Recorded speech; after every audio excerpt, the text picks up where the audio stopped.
নমস্কার বন্ধুরা, আবারও চলে এসেছি একটা মিনি ব্লগ নিয়ে। তো সারাদিনের সকালের ছেলেমেয়েরা স্কুল চলে যাওয়ার পর যে কাজটা রাখি করছিলাম, তো বাবাকে বসিয়ে দিলাম রাখিগুলোতে প্লাস্টিক ভরার জন্য। আর এদিকে দেখো আমি কুটে কাটে সমস্ত কিছু গুছিয়ে নিয়েছি রান্না করব বলে। আর এই খুন্তিটাকে কেন বারবার দেখাচ্ছিলাম বলো তো?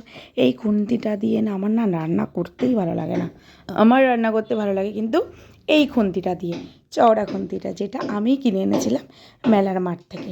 তো যাই হোক, দুদিকে দুটো বসিয়ে দিয়েছি। একদিকে মাছের ডিম দিয়ে উচ্ছে আলু ভাজা, আর একদিকে হচ্ছে তেল গরম হচ্ছে। এদিকে হচ্ছে আমি আমের চাটনিটা চাপিয়ে দেবো। তো আমের চাটনি আর উচ্ছে ভাজা হয়ে যাওয়ার পর এখন অনেকগুলো রান্না বাকি, যেখানে আছে চিংড়ি মাছগুলো উচ্ছে ভাজাটা একটু ডেকে রান্না করছি যাতে সেদ্ধটা তাড়াতাড়ি হয়ে যাবে।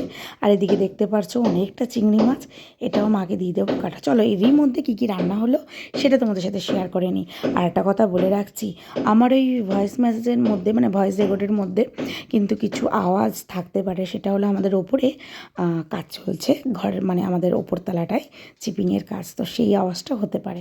জানি না কপিরাইট দেবে কি না, তবু করলাম। আর এইদিকে দেখো কচি কচি যে কলাগুলো, এগুলো রান্না হবে। তো ভাত আর মাছ ভাজা দিয়ে ভিডিওটা শেষ করলাম।